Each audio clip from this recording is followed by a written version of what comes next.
Okay, listen up.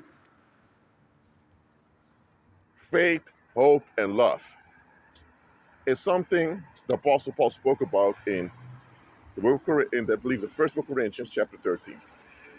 Whole chapter about charity, or what we call love. Faith, hope, and love. And the most prominent of it is love. Now, faith, hope, and love. Now, elsewhere, it's written in the Testament that God had not given us the spirit of fear, but spirit of love, and of power, and of sound mind. Now, love is related to the love in 1 Corinthians chapter 13.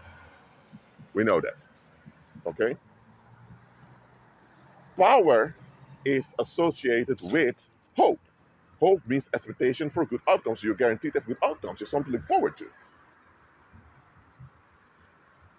And faith relates to a sound mind. Absolutely. Now, we're told also in the New Testament to be ready to give an answer for the hope that is within us. We're not told to be ready to give an account or to answer for the love that is within us. Neither are we told to be ready to give an account or to answer for the faith that's within you. No. Let me tell you why. You can counterfeit love. Agape love, agape charity, you can counterfeit that easily. How do you counterfeit it? By renaming narcissistic affection as love. That's quite easy. And narcissistic affection can be intense and warm. It can feel like the real thing, but it's not. For example, you have gold, but you also have metal alloys that look like gold, like messing, yellow copper, or bronze.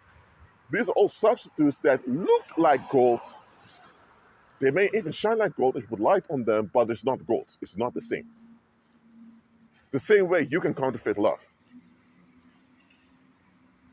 It's still a counterfeit. It's not the real deal, but it seems similar to it. So if you say, well, I walk in love towards other people, others can say, well, I walk in love too, but towards my girlfriend or towards my mom or towards whatever. You're not talking about what they're talking about, but you can counterfeit it. And people can go to debate with you and agree to disagree. People can shake that off. You can counterfeit faith. If you say, man, I'm walking by faith, people say, yeah, but the Buddhists walk by faith too. I mean, the Buddhist is very dedicated, or the Hindu walks by faith too. So faith can be counterfeited by religion or by spiritual movements, like the Gnostic movements. They've been around since ancient times.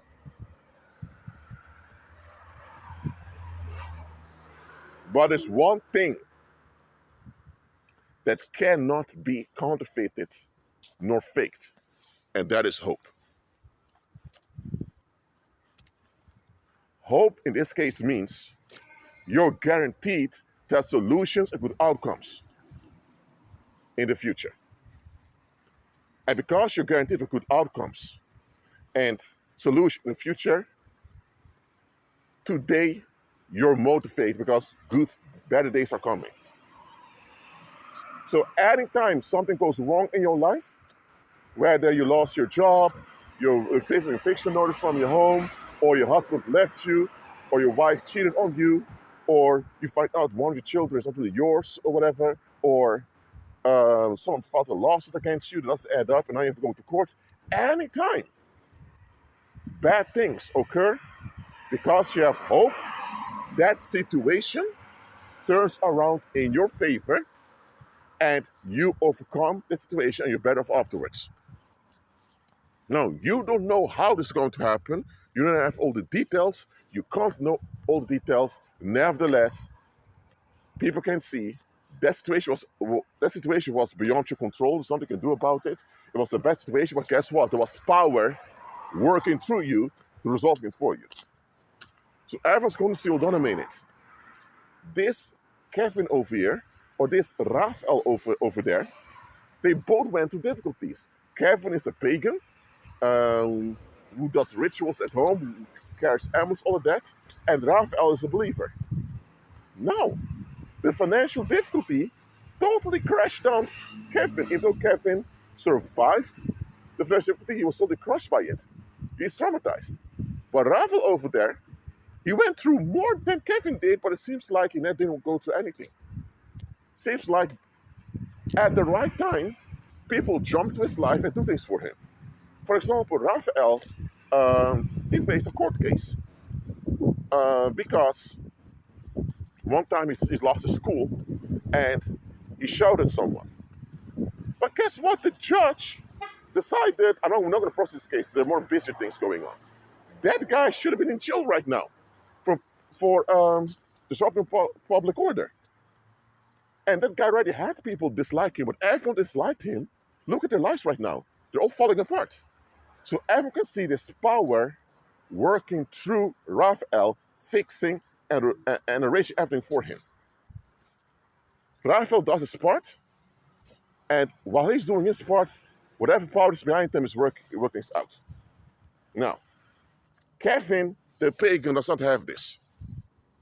He has charms he's using to make things smoother in his life, but these charms do not guarantee safe outcomes. It makes safer outcomes more probable, but it doesn't guarantee safer outcomes. It's going to be 2 Corinthians chapter 13, but anyway, you can look it up for yourself. What I'm saying here is that faith, hope, and love. Faith and love can be counterfeited. God not given a spirit of fear, but a love, power, and a sound mind. Now, love, as I said, can be counterfeited. Power, a lot of people confuse power with authority. Or they confuse violence for being power. With the violence of power at all. Violence just means using your leverage in such a way that you cause harm both to yourself and others. And you use that as a threat to get what you want. That's violence. It's not power at all. Authority means you've been authorized by a population or someone to do something. Power means your ability God gave you to get results despite resistance. Leverage means your build an advantage you have that will assist you doing something. The world only has leverage and violence, and they authorize either the violence or the leverage. The world has no power. Because power only comes with having authority. God only gives power to believers you can trust. Again, power can be counterfeited to some extent, but at the end of the day, the believer truly walking in power, they'll have things work for them out of the blue. And nobody else on earth can counterfeit this. Nobody else on earth has things like this, except other believers who walk by faith. So at some point, let's go back to the example I gave to you. Kevin, the pagan, and Raphael, the believer. At some point, we're going to wonder what the heck goes on with Raphael. Why is Raphael always better off like this? So at some point, people are becoming afraid. They're getting terrified. They could dominate it. If even armed criminals, or if even the criminal justice system cannot shut up this man, and the man keeps winning, who's behind him? Is it some secret society? Is it some, is it aliens, whatever? People are going to go nuts thinking, what is with Raphael? And then Raphael can explain, listen, y'all, I walk by faith. Christ is Lord. He's power whatever he wants. And I'm using the power I have to the benefit of the community. So, and because I'm dedicated to use the leverage I have to the benefit of the community, this is why then Father entrusts me with this power. So all these people fighting against me, there's opportunity for the power to work on my behalf to glorify the Heavenly Father. So you see what I mean? He was able to account and to answer for the hope that's within him. Now, do you understand now that just because you're a believer does automatically mean you have hope? What you say, Rashid? Let me say it one more time. Just because you're a believer, that doesn't mean you have hope. There are a lot of hopeless believers out there. What do I mean? If you're not walking by faith, if you're not walking in the power of God, then there's nothing to work out on your behalf in the long run. That means you have nothing to look forward to in this lifetime. That means that you have no guarantees and no security. And too often, believers live life like those who have no hope. Now, unbelievers have no hope to begin with. Believer has the potential to hope. But a lot of believers go through life as if they're unbelievers without any hope. It shouldn't be like that. Listen, y'all. What holds a lot of believers back is fear. They are afraid of the violence of the masses. Because they know very well when people are upset, pissed off, or when people are frustrated, or when people just want to be left alone, and people cannot control you, they lose it. A lot of believers don't want to face the violence of the world. And because they don't trust that the power of God will work on their behalf, the power doesn't work on their behalf. Their unbelief is blocking powerful work on their behalf. When you walk in the power, you'll make better and more sound decisions. And because of that, you're blameless, nobody can use anything against you. But because they're so focused on the potential danger, they now compromise themselves just to stay at peace with the violent people in the world. And by doing that, they now have no hope. Follow me?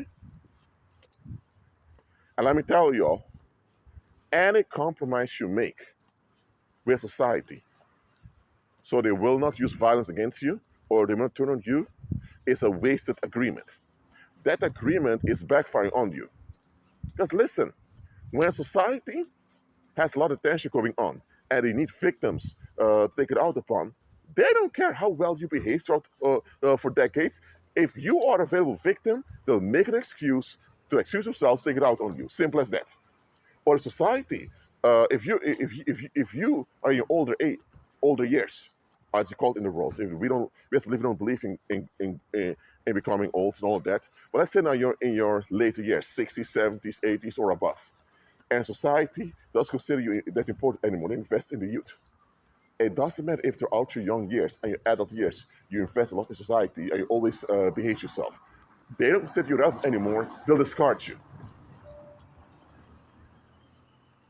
What we need is hope. And you only have hope when the power of God is working on your behalf. The power of God works on your behalf when you walk in that power. So for you to walk in the power of God, you need to develop character. Christ-centered character.